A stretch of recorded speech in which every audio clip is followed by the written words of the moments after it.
प्रशंसा हो आराधना हो सर्वदा तेरी दया मुझ पर सदा तेरे लिए मैं जीऊंगा महिमा हो प्रशंसा हो आराधना हो सर्वदा तेरी दया मुझ पर सदा तेरे लिए मैं जीऊंगा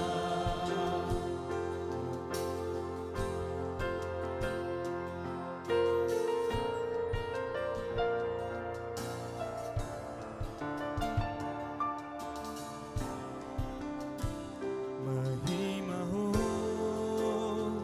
प्रशंसा हो आराधना हो सर्वदा तेरी दया मुझ पर सदा तेरे लिए मैं जीऊंगा महिमा हो प्रशंसा हो आराधना हो सर्वदा तेरी दया मुझ पर सदा तेरे लिए मैं जीऊंगा तेरे लिए मैं जीऊंगा तेरा नाम ऊंचा हो तेरा नाम ऊंचा हो तेरा नाम ऊंचा हो तेरे जैसा कोई नहीं तेरा नाम ऊंचा हो तेरा नाम ऊंचा हो तेरा नाम ऊंचा हो तेरे जैसा कोई नहीं तेरा नाम ऊंचा हो तेरा नाम ऊंचा हो तेरा नाम ऊंचा हो तेरे जैसा कोई नहीं तेरे लिए मैं जीऊंगा तेरे लिए मैं जीऊंगा तेरे लिए मैं जीऊंगा तेरे लिए मैं जीऊंगा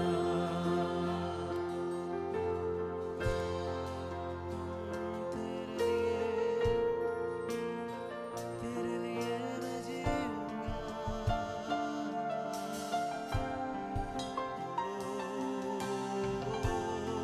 मैं प्रभु तेरी महिमा के बादल मेरे जीवन को घेरे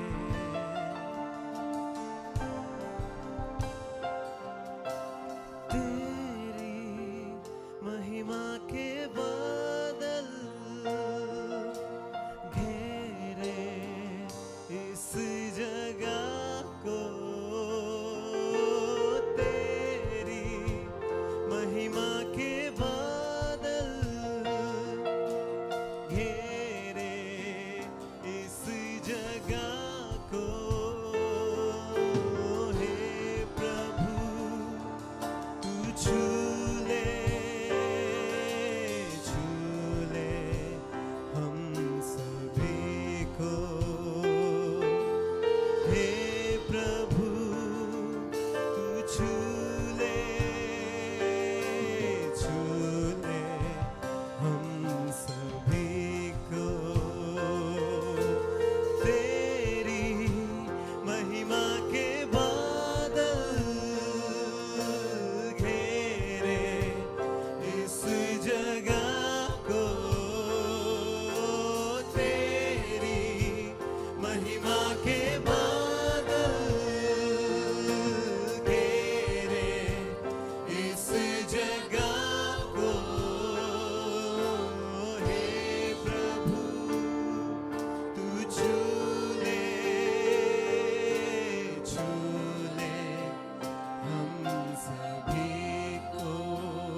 प्रभु तू छू ले हम सभी को महिमा महिमा महिमा महिमा महिमा यीशु की महिमा महिमा महिमा महिमा महिमा यीशु की तेरी आत्मा की वर्षा होवे इस जगह पर तेरी आत्मा की वर्षा होवे इस जगह पर तेरी आत्मा की वर्षा तेरी आत्मा की वर्षा होवे इस जगह पर प्रभु से बोले तेरी आत्मा की वर्षा तेरी आत्मा की वर्षा होवे इस जगह पर चंगाइया छुटकारा होवे यीशु के नाम से चंगाइया छुटकारा होवे यीशु के नाम से आइए प्रभु को महिमा दें महिमा महिमा महिमा महिमा महिमा यीशु की महिमा महिमा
मत्ती की किताब उसका 16 अध्याय 13 पद से लेके 19 पद तक।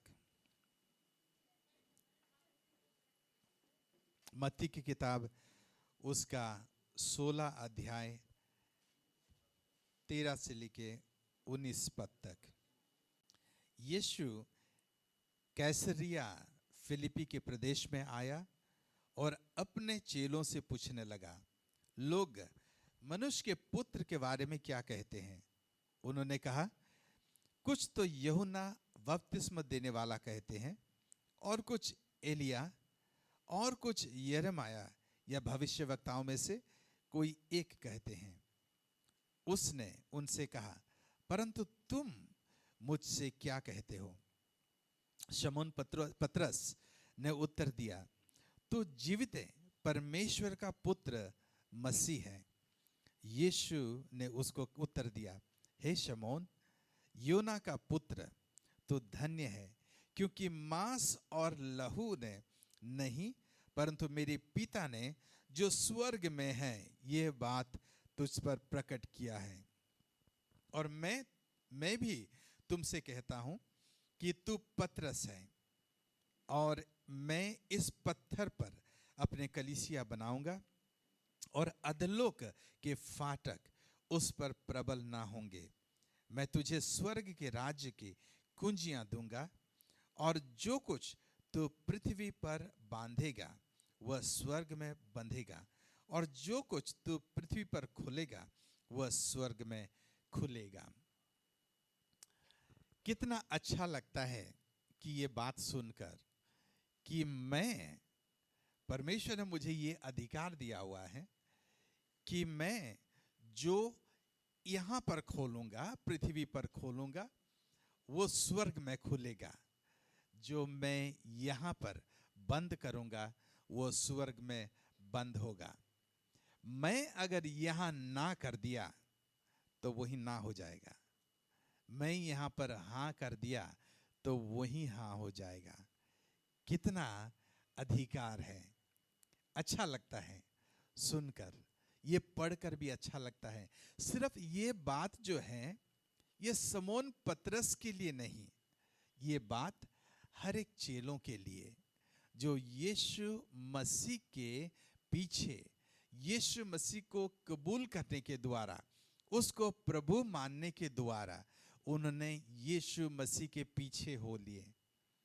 और यीशु मसीह ये सवाल उन लोगों को नहीं किया, सिर्फ उन लोगों को नहीं, पर ये सवाल सदियों से परमेश्वर ने, यीशु मसीह ने अपने चेलों से ये पूछ रहा है। वही आवाज, वही शब्द हर एक चेलों के कानों में गूंज रहा है कि तुम क्या सोचते हो कि मैं कौन हूं।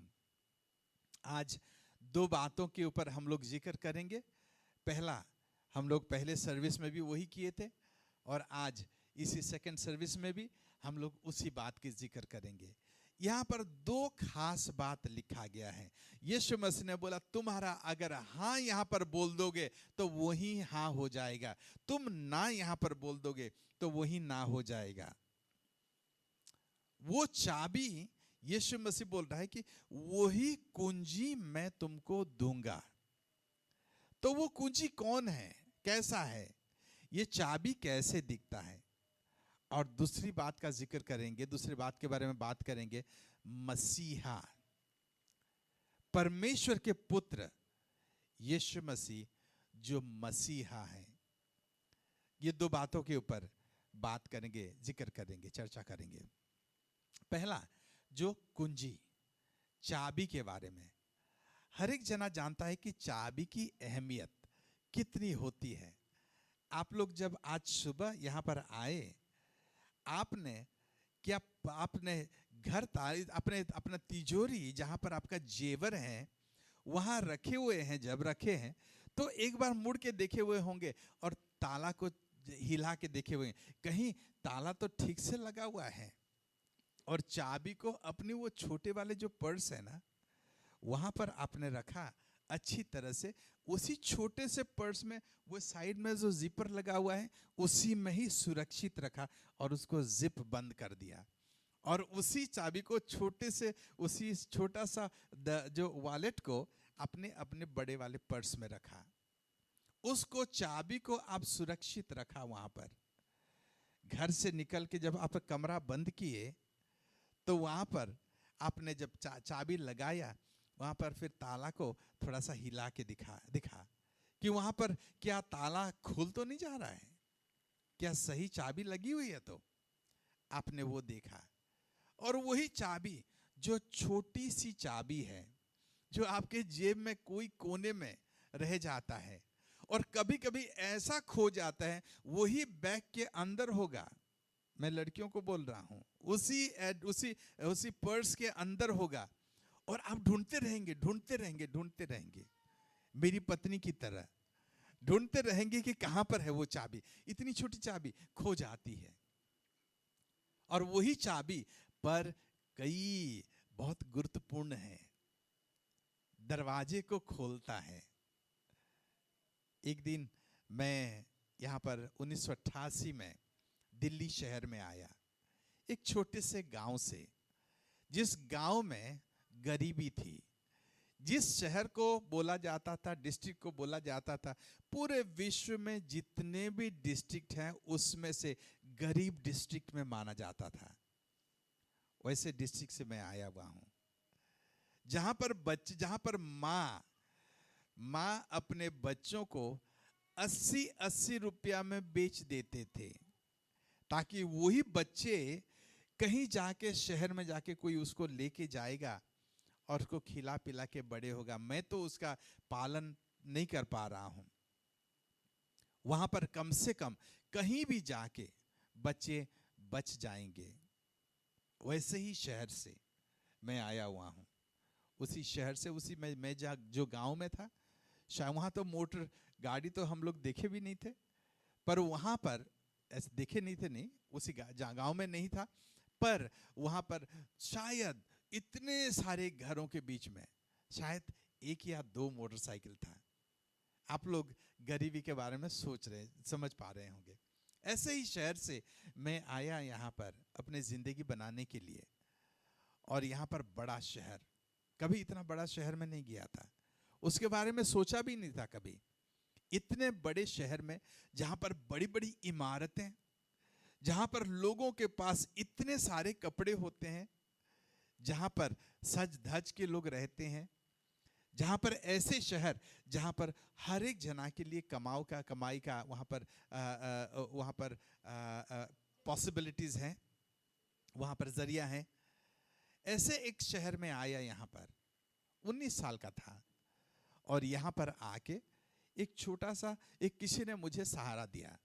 उन्होंने बोला चलो मेरे घर में रह जाना। एक बाइबल टीचर थे, उनके घर में आया और रहा, और वहां पर उनके साथ बढ़ने लगा, उसके साथ काम करने लगा, उनके लिए काम करने लगा। मेरा काम 3 काम था, उनका घर में झाड़ू पोछा करना, उनके कपड़े साफ करना, और उनके लिए खाना बनाना। ये तीनों काम था उसको। और लोग बोलते थे, मुझे बुलाते थे वहां पर, लोग प्यार से बुलाते थे छोटू। अरे अब बनाना नहीं आता था, सीख लिया वहीं पे जबरदस्ती। तो वहां पर वही काम मेरा था, सुबह शाम दोपहर। मेरे साथ जो मैं जिसके साथ रहता था, उन्होंने एक दिन बोले कि बहुत प्यार करते थे उन्होंने, वो भी शादीशुदा नहीं थे, बाइबल कॉलेज में टीचर थे। उन्होंने बोले मुझे कि डैनियल, मुझे कलकत्ता जाना है, और मैं कलकत्ता जाने के टाइम में घर में तो कोई नहीं होगा, पर आपके लिए मैं चाबी छोड़ के जाऊंगा। मैंने बोला ठीक है। अब तो थोड़ा सा शहर के बारे में थोड़ा बहुत पता है, डीटीसी बस कैसे लेते हैं अब तो पता चल गया है, 6-7 महीना हो गया है। यहाँ पर कैसे खाना बनाने 6-7 महीने में तो जबरदस्ती सीख गया हूँ, अपने लिए खाना बना लेता हूँ। और फिर पानी वानी बाथरूम का सब कुछ तो पता है। यहाँ पर डर भी नहीं लगता है, क्योंकि आजकल इतने बड़े शहर में किसको डरो, जंगल में तो नहीं रहता हूँ। तो वहां पर कमरा जो था 8 बाय 8 का था, छोटा सा कमरा, एक बेड वहां पर पड़ा, और उसके बाद उनके पास एक टेबल था, एक कुर्सी था। ये तीनों डल जाने के बाद वहीं पे घूमने के लिए भी जगह नहीं होती थी। कोने में अखबार का पूरा गड्डी वहां पर रखा हुआ था। उन्होंने, और छोटा सा किचन उसके बगल में, छोटा सा किचन और बाथरूम जो था साइड 2.5 बाय 2.5 का, तो हम लोग ऐसे हिलना डुलना भी मुश्किल हो जाता था। इतना छोटा जगह पर मेरे लिए तो वो अच्छा था, मुझे उतना ही जरूरी था, और फ्री में, कोई कहीं पे किसी को पैसे देना नहीं पड़ रहा है, तो मुझे अच्छा लग रहा था। उसी समय मेरे पास पैसे भी नहीं होता था। तो वहाँ पर उसी शाम को मैं कहीं गया था, कहीं नौकरी ढूंढने के लिए गया हुआ होगा, मुझे याद नहीं है। पर जब शाम को आया, उन्होंने मुझे बोला था पहले, मैं चाबी छोड़ जाऊंगा और पायदान के नीचे मैं रख दूंगा चाबी को, तो आप जब आओगे पायदान से उसके उठा के वहां से चाबी वो ले लेना, और उसके बाद 7-8 दिन के बाद मैं आ जाऊंगा, तो यहाँ पर देख लेना। घर में राशन पानी है, घर में सब कुछ जरूरत का सामान है, आपका कपड़े उपड़े सब कुछ वहां पर है, तो आप अपना ख्याल रखना। मैंने बोला ठीक है, बहुत अच्छा है। और मैंने बोला कि ठीक है, चाबी रख लेना वहां पर। अब शाम को मैं जब वापस आया, घर में आया, तो अचानक देखा कि मैं घर में इतना बड़ा ताला दरवाजे में लगा हुआ है। उसके बाद मुझे कोई बात नहीं, चाबी तो है ना, मुझे पता है कहाँ पर चाबी है। अब फटाफट वहां पर पायदान के उठाया, पायदान को उठाया जब, तो चाबी नहीं है वहां पर। कहाँ गया चाबी? उन्होंने तो बोले थे कि जब जाएंगे, कलकत्ता जाएंगे, मुझे तो याद है कलकत्ता जाने वाले थे, कलकत्ता जाएंगे जब, तो चाबी यही पायदान में रख लेंगे। अब वहां पर पायदान के नीचे, वहां पर मैंने उठाया, जब चाबी नहीं है, किसी ने कोई ले तो नहीं लिया, वो कहीं दूसरे जगह में तो नहीं रख लिए। उसके बाद बगल में गमला था, गमला को थोड़ा सा उठाया, शायद गमले के नीचे चाबी रख दिए होंगे। गमले को उठाया, हाथ में टटोला, वहां पर नहीं मिला। वहां कहाँ रख दिए होंगे? गमला के ऊपर थोड़ा सा कुछ वहां पर कागज उगज पड़ा हुआ था, कागज को उठाया, कहीं यहाँ पर तो रख तो नहीं दिए चाबी, वही भी नहीं मिला। बगल में घर का दीवार, वहां पर ईंट, सीमेंट नहीं किया था, खाली है। हाथ पहुंचा के टटोल के देखा, वहां पर कहीं कहीं ईंट के नीचे वो अंदर चाबी तो नहीं रख दिए हैं, वहां पर भी नहीं मिला। फिर मैंने सोचा, मुझे परेशानी होने लग गया। क्या? घर के सामने बैठा हुआ हूं, घर के सामने इतना बड़ा ताला लगा हुआ है दरवाजे में, और वहां पर मुझे चाबी नहीं मिल रहा है। शाम के 6:30-7 बजे मैंने सोचा शायद वो नहीं गए होंगे, यही कहीं आसपास होंगे और थोड़ी देर में आ जाएंगे। उनका जाने का समय मैंने नहीं पूछा था, ट्रेन का समय। मैं वहां पर बैठा, बाहर वहां पर वारंडा में वहां पर बैठ गया। 19 साल का था उसी समय, बैठ गया वहां पर, इंतजार कर रहा हूं कब आएंगे। दूर से देख रहा हूं कि वो तो आ नहीं रहे हैं, वो तो नहीं है। कहीं बाजार से तो ऐसा लग रहा है, काश वो बाजार से सामान उमान लेके, बैग लेके आ रहे होंगे, मुझे चाबी पकड़ा देंगे वहां पर, मैं साथ ही साथ खोल लूंगा और वहां पर जाऊंगा। क्यों? क्योंकि मुझे बाथरूम भी जाना है, घर भी जाना है, वहां पर कपड़ा भी बदलना है। तो हम लोग, मैं वही सोच रहा था। अब ऐसे सोचते सोचते हजारों लोगों को देखा आते जाते, पर उनको नहीं, वो नहीं मिले जो कि जिसका इंतजार मुझे था, जो चाबी लेके आने वाले थे। अब वहां पर 9 बज गया, 10 बज गया, सोच रहा हूं कि अब भूख लगने लगा है, क्या करूं अभी। अब वहां पर इंतजार करते करते करीब करीब 11 बज गया वहां पर। अब मुझे यकीन हो गया कि साहब अभी यहाँ पर नहीं है, वो कलकत्ता निकल गए। अब वहां पर मोबाइल फोन भी नहीं था, कि किसी को उसी समय मोबाइल फोन भी नहीं था, वो लग्जरी नहीं था कि फोन कर लें और पूछ लें कि चाबी कहाँ पर है, चाबी कहाँ रखे, कहीं भूल तो नहीं गए, कहीं अलग जगह में तो कहीं ढक तो नहीं दिए हैं। अब उसका कोई फैसिलिटी नहीं था। मैं वहां पर इंतजार किया। अब मैं किसके पास जाऊं, क्या करूं? ताला तोड़ नहीं सकता हूं क्योंकि ताला बहुत बड़ा है, और ताला तोड़ूंगा तो लोग बाग बोलेंगे वहां पर क्यों तोड़ रहा है। और वहां पर मैं इंतजार कर करके परेशान, फिर आखिरी में सोचा कि मैं और किसी के घर जाऊंगा, अड़ोस पड़ोस में कौन ऐसे, यहाँ पर दिल्ली में कोई किसी का नहीं है, उसी समय कम से कम नहीं होता। किसी को जाके बोलोगे तो बोलेंगे नहीं आप अपना देखो। याद आया मुझे, मैं सत्य निकेतन मोती बाग में उसी समय रहता था, साउथ कैंपस के पास है, धौला कुआं के पास। वहां पर मुझे और किसी के पास जाने का, मुझे किसके पास जाऊं, कहाँ सोऊं, कहाँ रहूं, कहाँ क्या खाऊं, मेरे कपड़े का क्या होगा, ब्रश कैसे करूंगा, ये सारे मैं सोचने लग गया।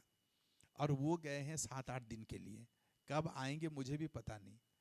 अब एक ही रास्ता था, मैंने सोचा कि मेरा एक जिसको जानकार है, जानता हूं, जिसके साथ यहाँ आने के बाद दोस्ती हुई थी, उनके पास जाऊंगा। कहाँ रहते हैं वो? एम्स के पास। वहां पर वो अर्जुन नगर बोल के एक जगह है, वहां रहते थे वो। उनका घर का पता भी मुझे नहीं पता, बस थोड़ा सा एक बार मैं गया हुआ था और थोड़ा सा मुझे पता था गली उली का वहां पर, या मैं सोच रहा था कि गली का पता होगा बोल के। रात को 11 बजे मैं वहीं से उठा, सारा उम्मीद छोड़ दिया कि वो आएंगे बोल के। वहीं से पैदल, हाथ में पैसे भी, जेब में पैसे भी नहीं था, पैदल वहीं से सत्य से धौला कुआं से उठ के धीरे चल चल के सीधा गया एम्स के पास। अर्जुन नगर वहां पर गया, ढूंढने लगा। अब रात को वहां पर ढूंढ रहा हूं कहाँ होगा वही घर बोल के।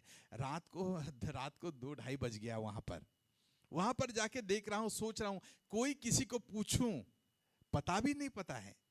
सिर्फ मैं जानता हूं कि शायद वहां पर ऐसे ये गली में हो सकता है, वो गली में हो सकता है। हर गली बराबर लगता है, हर घर अलग लगता है। मैं देखते देखते देखते सुबह का करीब करीब 3:30-4 बज गया, ढूंढते ढूंढते। उसी समय पूरे दिल्ली में लाखों करोड़ों लोग होते हुए भी ऐसा लगा कि दुनिया में मेरा कोई भी नहीं है। पहली बार के लिए ऐसा लगा, मेरे लिए खड़ा होने के लिए, मेरे साथ देने के लिए कोई नहीं है। वहां पर गया, परमेश्वर का धन्यवाद हो, 4-4:30 बजे मुझे कोई वो घर मिल गया। दरवाजा देखा कि जाना पहचाना लगा, वहां पर खटखटाया, वही बंदा का, वही व्यक्ति का घर था। उन्होंने मुझे लिए। क्यों ऐसा हुआ? एक छोटी सी बात के लिए, क्योंकि मेरे पास वही चाबी नहीं था। अगर चाबी होता तो वहीं से पूरे हिम्मत से, हियाब से मैं जाता और वहीं से पायदान के नीचे से चाबी निकालता और वहां पर खोल देता, ताला खोल देता। ताले खोलने के लिए कितना मेहनत होता है, बहुत मसल लगाना पड़ता है, बस 1 सेकंड में खुल जाता है वो। उसको लगाओ और उसको मोड़ो, साथ ही साथ खुल जाएगा। खोल देता, अंदर जाता, घर का पता है, कहां पर खाना है, कहां पर फ्रिज है, कहां पर मेरे कपड़े हैं, सब कुछ मुझे पता। उसी चाबी सिर्फ जब नहीं था, उसीलिए किसी के ऐसा लगा कि दुनिया में मैं लाखों करोड़ों लोग होते हुए भी मेरे लिए कोई नहीं है। पूरा सन्नाटा भरा हुआ है मेरी दुनिया में। ऐसा लगा कि फ्रिज में खाना भर भर के वहां पर होते हुए भी, घर में राशन रखे हुए भी, मुझे लगा कि मैं भूखा सोऊंगा, और भूखा सोया उसी दिन। क्यों? क्योंकि मेरे पास चाबी नहीं था। क्योंकि वही चाबी मेरे पास नहीं था, उसी 7-8 दिन मुझे वही कपड़े, वही शर्ट को और वो बनियान को, मुझे हर दिन रात को जब घर में आता था घूम घाम के, वहीं पे साथ ही साथ उसको साफ करके अगले दिन रात को सुखा देता था, पंखा ऑन करके मेरे दोस्त के घर में, ताकि उसी दोस्त के घर में मैं अगले दिन वही कपड़े, साफ कपड़े पहन सकूं। वही अंडरवेयर को कुछ दिन तो सीधा पहना, कुछ दिन तो उल्टा करके पहना। क्यों? क्योंकि एक बात, क्योंकि मेरे पास चाबी नहीं था, जो कि कपड़े हर दिन बदलने वाला था, मैं जुराबे हर दिन बदलने वाला था। इतना साफ सुथरा मुझे पसंद है। पर वहां पर मेरे पास सिर्फ एक चाबी नहीं था, इसलिए मेरे जीवन में इतना मुसीबत, भूखे प्यासे, गरीबी, परेशानी और मेंटल टेंशन और दुनिया भर के लोग होते हुए भी लगा कि मेरे पास कोई नहीं है। किसकी वजह से? सिर्फ चाबी नहीं था। चाबी का अहमियत इतनी बड़ी है। यीशु मसीह बोल रहा है यहां पर, मैं तुमको स्वर्ग राज्य का चाबी मैं तुम्हारे हाथ में देता हूं। स्वर्ग राज कैसा है? हर एक मजहब, हर एक विश्वास मत बताता है कि मैं स्वर्ग में जाऊंगा। ऐसा एक जगह है जिसको बोलते हैं स्वर्ग, जन्नत बोलते हैं। वही जन्नत में जाएंगे, क्योंकि वहां पर ना दुख है, ना कलेश है, ना शोक है, ना दर्द है, ना कमी है, ना पीड़ा है, ना बीमारी है। वहां पर खुशी ही खुशी, आनंद ही आनंद। हर मजहब ये बोलता है। यीशु मसीह बोल रहा है, मैं तुमको उसी स्वर्ग राज्य का, द किंगडम ऑफ हेवन, उसी का तुमको चाबी देता हूं। अगर चाबी नहीं है, स्वर्ग राज्य वहीं के वहीं है, पर आपका नहीं होने वाला है। अगर चाबी है आपके पास, छोटा सा चाबी जो आपके कहीं जेब के अंदर कोई किनारे में चिप जाएगा, पर वही चाबी आपके पास अगर है, आपके पास सब कुछ है। आज आप सब कुछ अपने जीवन में आप ले सकते हो। हालेलुया। यीशु मसीह बोला कि मैं तुमको वो चाबी दूंगा। क्या आप ये चाबी लेना चाहेंगे? हर एक जन आप बोलेंगे, दो हाथ पैर खड़ा करके बोलेंगे, मुझे वही चाबी चाहिए जो मैं इसी जीवन में, इसी दुनिया में, इसी समय में मैं वही चाबी लेना चाहता हूं। मैं उसका चाहत करता हूं कि मुझे इसी जीवन में, यही हालात में मुझे वही चाबी मिल जाए कि मैं स्वर्ग का सुख मुझे मिले। स्वर्ग जब बोलते हैं हम, तो कुछ लोग सोचते हैं कि नहीं, मरने के बाद ही स्वर्ग है। नहीं, हां, पर मरने के बाद परमेश्वर वहां पर लेना चाहता है हमें। पर अब तक कोई भी इंसान स्वर्ग जाके वहां पर आके वापस नहीं बोला कि ऐसा है स्वर्ग बोल के। यीशु मसीह जितना बोला है हम लोग उतना ही जानते हैं। पर एक बात हम जानते हैं कि स्वर्ग में जो खुशी है, परमेश्वर बोलता है, यीशु मसीह बोलता है, the kingdom of heaven is here. स्वर्ग राज्य जो यहीं पे है और अभी है। आप जब यीशु मसीह को ग्रहण करते हैं, उसी समय यीशु मसीह सिर्फ इसी जगह पे, उसी जीवन में नहीं, आने वाले जीवन में नहीं, पर इसी जीवन में भी वही शांति, वही खुशी, वही आशीष, वही भरपूरी देना चाहता है। हालेलुया। पर वो चाबी कौन सा है? कहां पर रखा हुआ है? कौन सी पायदान के नीचे है, या गमले के नीचे, या कोई दीवार के वहां पर ईंट के अंदर वहां पर लगा रखा हुआ है? वो चाबी कौन सा है? यीशु मसीह यहां पर बोल रहा है, पतरस को बोला। यीशु मसीह ये चाबी के बारे में तो बोल दिया, अभी आ जाते हैं मसीहा के बारे में। यीशु मसीह आके, समझ रहे हैं सारे? ठीक ठाक हैं सब लोग? समझ में आ रहा है? सारे बोले हालेलुया। ओके, ठीक है, ठीक है। शुद्ध हिंदी में, परमेश्वर का वचन जो लेंगे, आपके जीवन में परिवर्तन होने वाला होना चाहिए। मैं समझ पाना चाहिए और मैं उसको लागू करने के लिए सामर्थ, या मेरे पास वही हिम्मत होना चाहिए। इसको कैसे लागू करेंगे वो भी बताएंगे। यीशु मसीह एक जगह में था वहां पर, और अपने चेलों को बुलाया और बोला कि लोग मेरे बारे में क्या सोचते हैं, क्या बोलते हैं। आप लोग कभी शादी ब्याह में जब जाते हैं, पार्टी में जाते हैं, तो अच्छे अच्छे कपड़े पहन के जाते हैं। खास करके लेडीज, हम लोग तो इतना ज्यादा नहीं, पर खास करके लेडीज, आप जब बढ़िया साड़ी 10,000 का खरीद के पहन के गए हुए होंगे, और जेवरें जो हैं पूरे अपने शादी के टाइम का जेवर निकाल के पहन के गए हुए होंगे और वहां पर जाएंगे और आपको कोई ना देखे, कैसा लगेगा? आपके कपड़ों के बारे में कोई कुछ बोले ही ना, आप जितने इतने करीब करीब 5,000 रुपया जाके मेकअप का पैसा वहां पर लगा के मेकअप करवाए हुए हैं और लोग आके आपको पलट के देखे ना, पूछे भी ना, कैसा लगेगा? अच्छा नहीं लगेगा। लोगों को, आप सारे सिस्टर राजकुमारी नहीं है, हम सारे इंसान हैं, तो हम लोगों को आपको लगेगा कि कोई भी पूछ नहीं रहा, यार इतना पैसा खर्च किया, इतने पैसे दे के साड़ी खरीद के लेके आया, कोई भी पूछना नहीं है। तो आप जब कोई भी नहीं पूछेगा तो आप धीरे से एक बगल में अपनी सहेली के पास जाएगी और वहां पर बोलेंगी, मैं कैसे लग रही हूं, मैं ठीक तो लग रही हूं?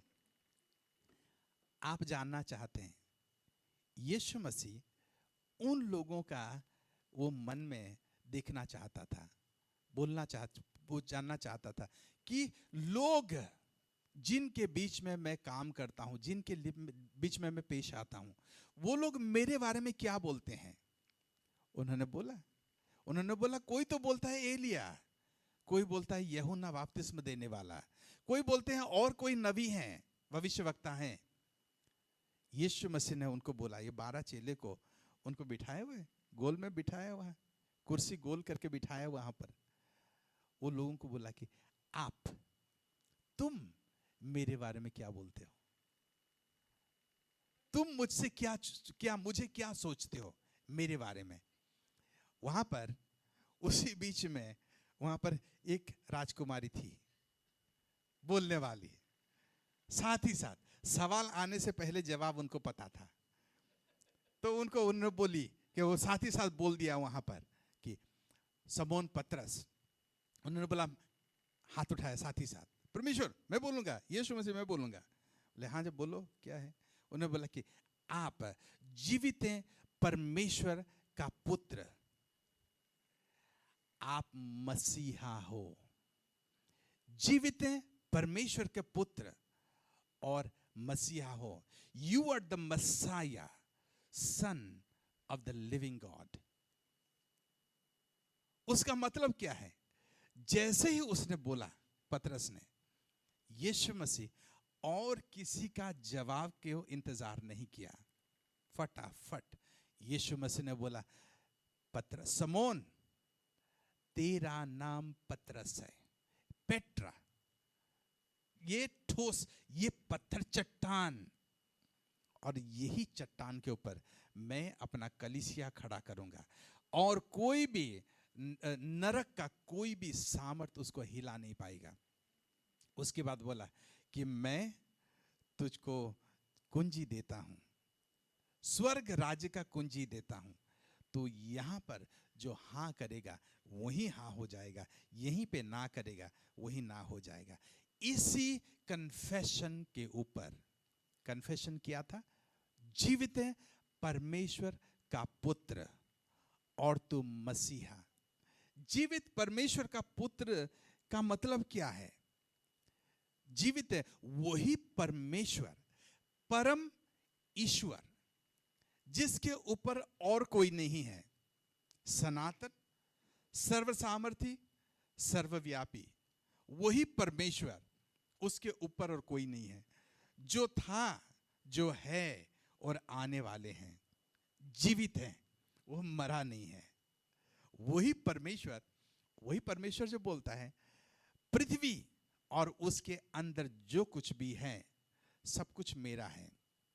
जीवित परमेश्वर, उसका पुत्र, वही परमेश्वर जिन्होंने पूरे सारे समंदर का पानी को अपने हथेली में रखा हुआ है, चुल्लू में नापा हुआ है। वही परमेश्वर जिन्होंने पूरे दुनिया में जितने पहाड़ी पर्वत हैं उन्होंने अपने तराजू में तौला हुआ है। वही परमेश्वर इसके सामने ये द्वीप और महाद्वीप और ये धूल मिट्टी जैसे हैं, दे आर लाइक डस्ट।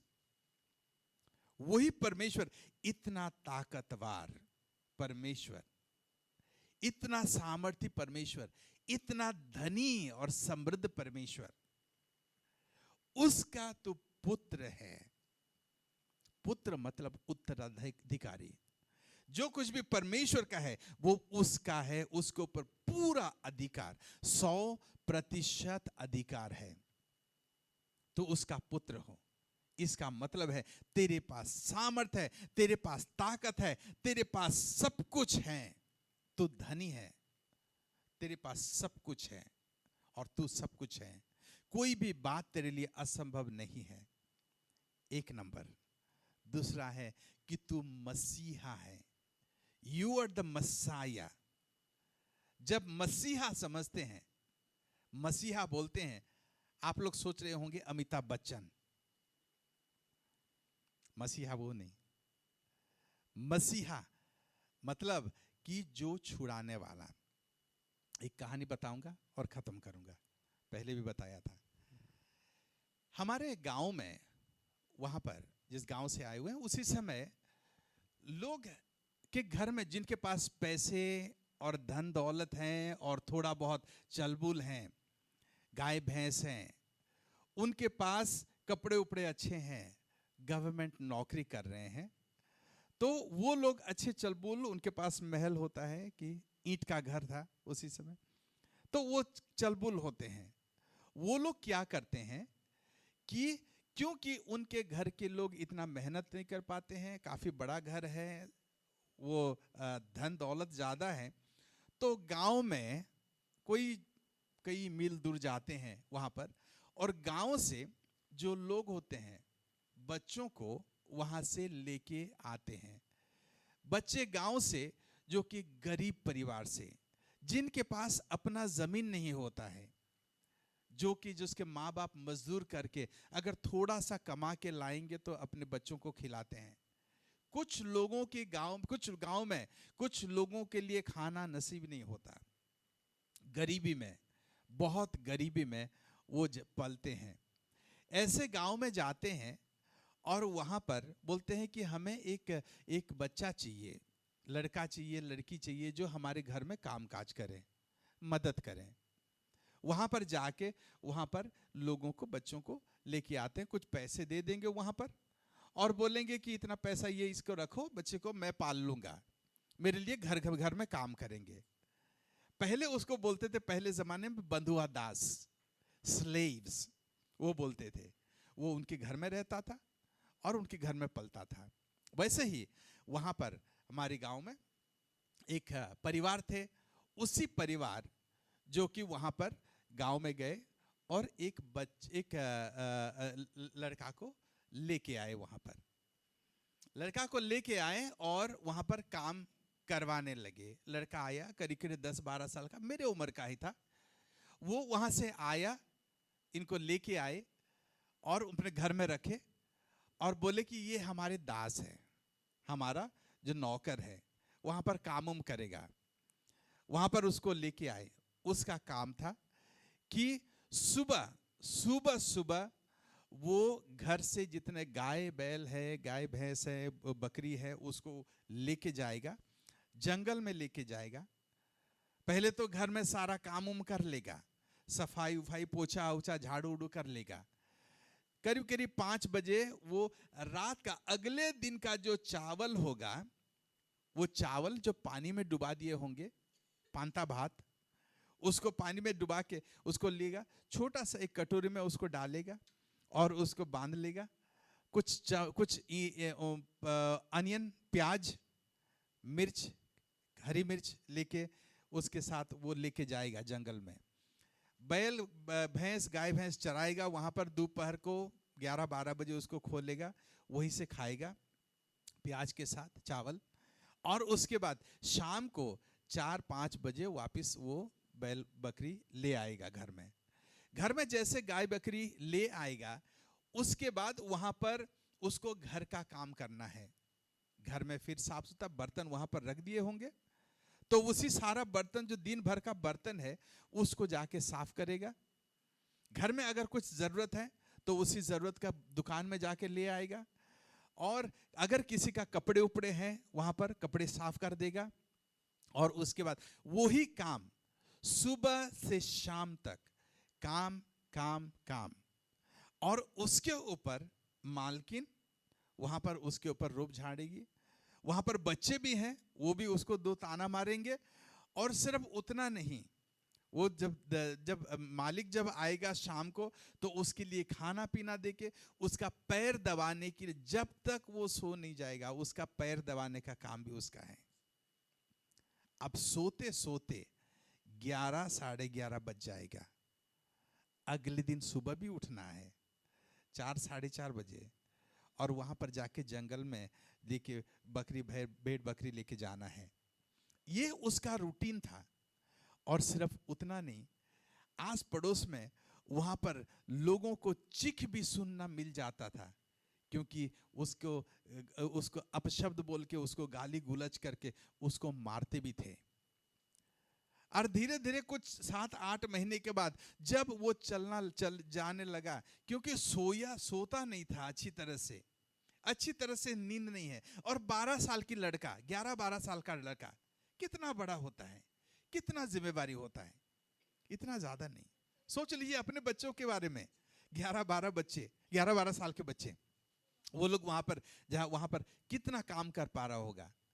वही जाके जब कोई गलती हो जाए, अगर कुछ काम अगर टाइम पे नहीं हो पाए, अगर कपड़ा अच्छी तरह से धुले ना, अगर कपड़ा सही जगह से सूखे नहीं, तो उसी समय मालकिन या कोई भी घर का आके थप्पड़ लगा देते थे, डंडा लेके मार देते थे। तुझे काम करना नहीं आता, पैसे देके तुझे लेके आया हूं, तेरे माँ बाप के घर में खाना खाने था, मर रहा था वहां पर, यहां पर लेके आया तेरा जिंदगी बनने की, ताकि तू संभल जाए। और वहां पर मारते थे उसको। कुछ समय के बाद लोगों को दिखने लग गया कि वहां पर निशान, पैर में, हाथ में निशान, पीठ में निशान, घाव होने लग गया। और बेचारा क्या करेगा, उसके पास कोई चारा भी नहीं था कहीं जाने के लिए, कहीं भाग भी नहीं सकता था। छोटा सा बच्चा कहां जाएगा तो एक दो बार कोशिश भी क्या होगा, लोग पकड़ के ले आएंगे, ये तुम्हारा जो दास है ना, तुम्हारा नौकर है, भाग रहा था, बस स्टैंड में मिल गया, बुला के घुमा के लेके आ जाएंगे वहां पर। कहीं जाने का कोई उम्मीद नहीं था। बेचारा सोच रहा होगा, यही मेरी जिंदगी, इसमें मेरा जीवन कटना है, यहीं से मुझे और आगे बढ़ने के लिए कोई रास्ता ही नहीं है। और वहीं पे मार खा के वहां पर रो रहा होगा, वहां पर रो के कितना भी कोशिश कर रहा होगा, कहीं भी जा नहीं सकता है। एक दिन एक शाम वहां पर बाहर वहां पर बैठा हुआ था, रो रहा था, सिसक के रो रहा था। कुछ समय पहले बहुत तेज रो रहा था, क्योंकि उसको मार पड़ी वहां पर। लोग, वो जो मालकिन डंडा लेके वहां पर खूब मारी थी, वहां यहाँ पर पीठ में, हाथ में, पैर में लगा हुआ था। और बेचारा वहां पर बाहर आके बारंडा में वहां पर बैठ के वहां पर रो रहा था। जब आस पड़ोस के लोग देखते हैं, बोलते हाँ, अरे नौकर को मारा, हाँ तो अरे काम नहीं करेगा तो मारेंगे, अगर ढंग से काम नहीं करेगा तो मारेंगे, वो नौकर है, उसका जिंदगी थोड़ी है, वो तो मालिक का है। लोग आके देख के इधर उधर चले जाते थे। एक सज्जन उसी दिन उसी रास्ते से जा रहे थे और वहां पर रुका, पूछा क्या हुआ। वो बच्चा बोल नहीं पाया, बोलने के लिए रो पड़ा वहां पर। कोई तो पूछने के लिए वहां पर खड़े होके पूछ रहा है। वहां पर रो रो के उसने बोला कि मुझे मारा है। उन्होंने अपना घाव दिखाया वहां। सज्जन ने उनका पीठ खोल के वहां पर कपड़ा उतार के देखा वहां पर पीछे, कि वहां पर उसका वहां पर निशाना पड़ गया है। और ये आज का सिर्फ निशान नहीं है, महीनों महीनों का निशान वहां पर लगा हुआ है। पता चल गया कि इन्होंने कितने परेशान इसको किए हुए हैं, कितना दुख और तकलीफ, कितने बार डंडा उसको पड़ा हुआ है। उन्होंने जब उसको पूछ रहे थे, अचानक मालिकिन दरवाजा खोल के आ गया। क्यों, क्या पूछ रहे हो, क्यों यहाँ पर खड़े हो, अपना काम करो। उन्होंने बोला नहीं, मैं पूछ रहा हूँ क्योंकि बच्चा रो रहा था। उन्होंने बोला तुम्हें क्या ज़रूरत है, ये मेरा नौकर है, मैं उसको जो भी कर पाऊँ, अब अपने अपने काम का देखो। लड़ने झगड़ने लग गई, बेइज्जती करने लग गई वहाँ पर, क्योंकि वो उनके काम में दखल अंदाज कर रहे थे। उसी समय वो सज्जन वहाँ से निकल जाते, वो अगर वही परिस्थिति में वो निकल जाते, पर उन्होंने बोले कि मैं पूछ रहा हूँ क्योंकि ये भी इंसान है और इसको मारने का तुम्हें कोई इतना अधिकार नहीं है। काम करा रहे हो ठीक है, पर ऐसे लोग नहीं मारते हैं। तुम मालिक हो, तुम इसको नौकर करके लिए हुए हो, इसका मतलब नहीं है कि उसको मारोगे और जान से मार दोगे। बच्चा है, 12 साल का लड़का है, तुम्हारा बच्चा नहीं है घर में। उन्होंने वहाँ पर झगड़ने लगे, उनके बहुत बवाल हो गया, वहाँ पर गांव में बहुत दिक्कत हो गया। उसके बाद बोले कि चाहे कुछ भी हो जाए, मैं इसी लड़की को लेके जाऊंगा, मैं पुलिस स्टेशन में लेके जाऊंगा। और वो वहीं से उनके साथ झगड़ के उनको बोले कि बेटा मेरे साथ आओ। उसका हाथ पकड़े, 12 साल का लड़का, उसको पता नहीं क्या करना है, पर बस यही जहन्नम से निकलना है, ये नरक से निकलना है, और मार नहीं खा सकता, और गाली गुलज नहीं सह सकता, जितना हो गया काफी, कुछ भी कर लो, मैं यहीं से निकलना चाहता हूं। उसका हाथ पकड़ के वही सज्जन ने ले गए उनको लेके उन्होंने बोले कि अपने घर में पहले लिए, वहां पर घाव में है, वहां पर जो घाव था वहां पर मरहम पट्टी लगाए। उसको बोले कि सब कुछ ठीक हो जाएगा, चिंता मत करो, मैं हूं, मैं तुम्हारे लिए लड़ाई करने के लिए, मैं तुम्हें इंसाफ दिलाने के लिए मैं यहां पर हूं। उन्होंने उसको लेके अपने घर में प्यार से उसको खाना खिलाए। वहां पर लोग, वहां पर वो परिवार वहां पर आ गए, वो उनके सामने, घर के सामने, बोले कि क्यों लेके आए इसको, बोल के उन्होंने हिम्मत से उनके साथ लड़ाई कर लिया। अगले दिन उन्होंने बिठा के, गाड़ी में बिठा के, बस में बिठा के उनके गांव में ले गए। उन्होंने पूछा तुम्हारा गांव कौन सा है, मैं समय करके तुम्हारे माँ बाप के पास जाऊंगा और तुमको अपने गांव लेके जाऊंगा। वो अपने उसके बच्चे के गांव में उसको लेके गए और माँ बाप के सामने वहां पर ले आए। बोले देखो तुम्हारे बच्चे को क्या हुआ है, क्यों तुम अपने बच्चे को छोड़ दिए हो ऐसे। उन्होंने बोला साहब हम लोग क्या करेंगे, घर में खाने के लिए खाना नहीं, कहाँ, वहां पर हमारी जमीन नहीं है, मजदूरी करते हैं, मजदूरी करेंगे ही तो खिलाएंगे, और यहाँ पर मजदूरी मिलती ही नहीं, तो हमारे पास और कोई रास्ता नहीं है।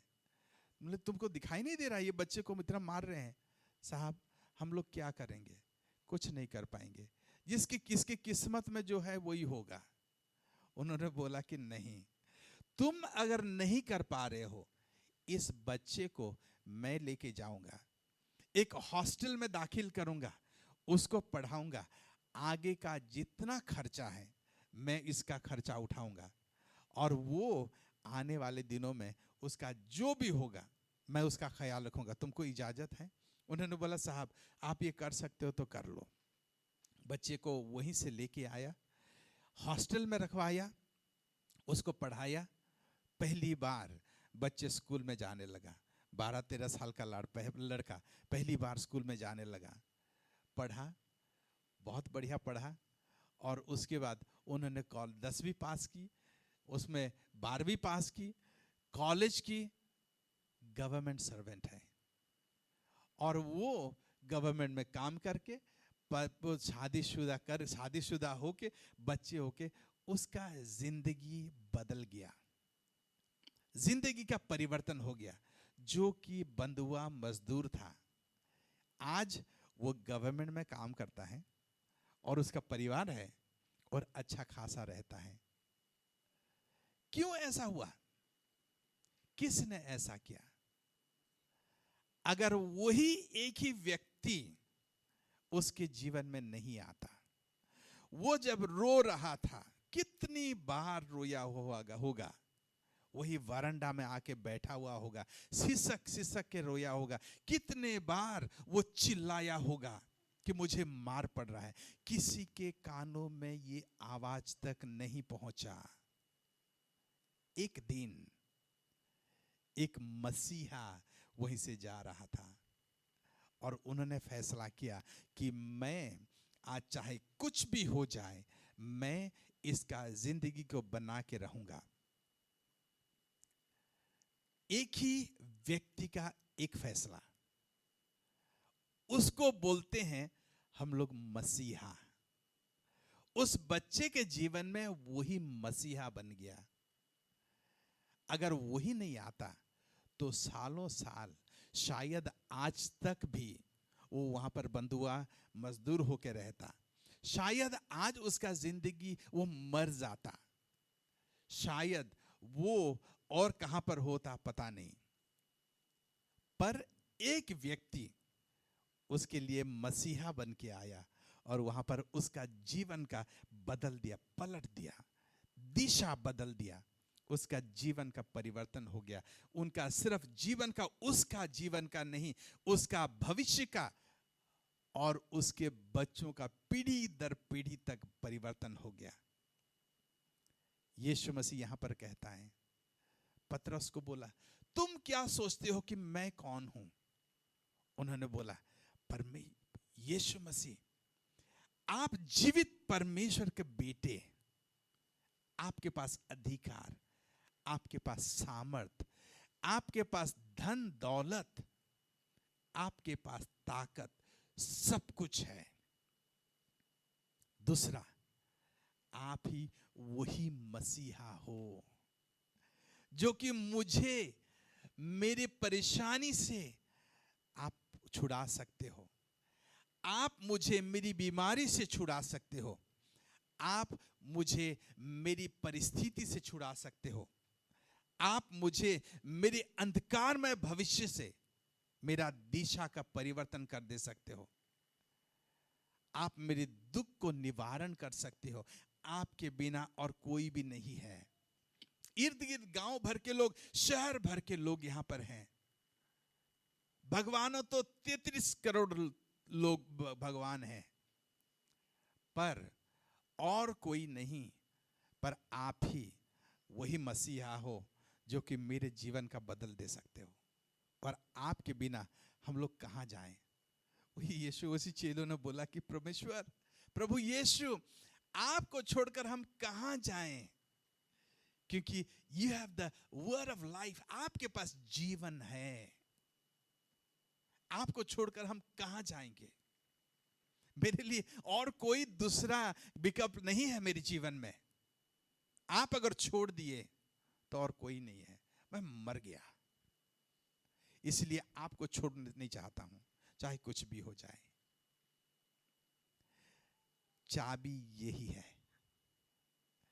चाबी यही है। यीशु मसीह परमेश्वर का पुत्र, मसीहा, मेरे मुश्किल के समय में वही मसीहा है।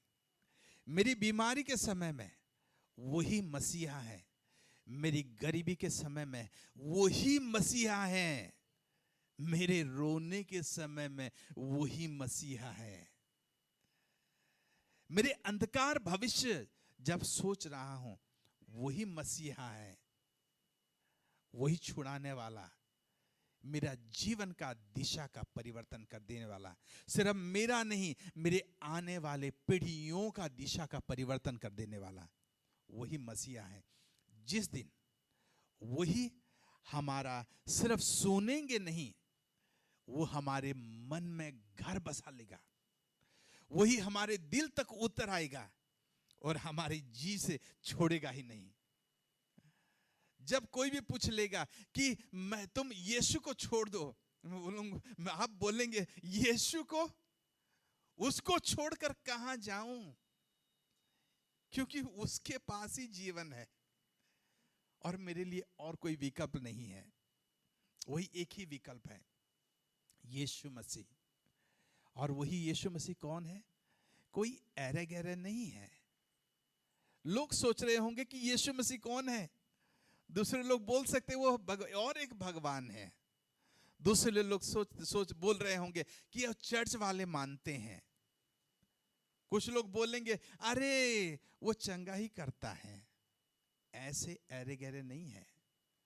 परमेश्वर का पुत्र, कौन सा परमेश्वर? स्वर्ग और पृथ्वी के मालिक, ताकतवर परमेश्वर, महान परमेश्वर, वो मेरा मसीहा है। हालेलुया। चाहे आप कोई भी परिस्थिति में जा रहे हो, किसी भी परिस्थिति में जा रहे हो, कैसे भी आपका स्थिति हो, आपके मन में अगर वही घर बसा लिया है कि यीशु मसीह के सिवाय और कोई भी विकल्प मेरे पास नहीं है, कुछ भी हो जाए आप वही मसीहा के पास भाग के आएंगे। वही मसीहा आपको वायदा करता है, मैं तुझे कभी नहीं छोड़ूंगा। ये जीवन के अंत तक, दुनिया का अंत तक मैं तेरा साथ रहूंगा। मैं तुझे कभी नहीं छोड़ूंगा, कभी ना त्यागूंगा। तेरी माँ, दूध पिलाया हुआ माँ तुझे छोड़ दे सकता है, तेरा बाप तेरा नाम भूल जा सकता है, पर मैं तुझे कभी नहीं छोड़ूंगा, कभी नहीं भूलूंगा, तेरे संग संग रहूंगा। वही यीशु मसीह का नाम इम्मानुएल, जो परमेश्वर मेरे साथ है। हालेलुया। आप वही यीशु मसीह के बारे में क्या सोचते हैं? आपके जीवन में वही सोच, वही विश्वास, वही जो आप यकीन कर लिए हैं, वही आपके जीवन में तरक्की कर लेगा, आपका जीवन का बदल देगा। यीशु मसीह के सिवाय अगर आपके पास और कोई विकल्प नहीं है, वही व्यक्ति यीशु मसीह अगर आपका मसीहा है, वो आपके लिए सबसे बड़ा चाबी है। हालेलुया। दान और दशमांश देना चाहते हैं तो आप GNC मेन अकाउंट में आप भेज सकते हैं। उसकी डिटेल आपकी स्क्रीन पर दिखाई जा रही है और उनका स्क्रीनशॉट दिए गए नंबर पर भेज सकते हैं। परमेश्वर आप सबको आशीष दे।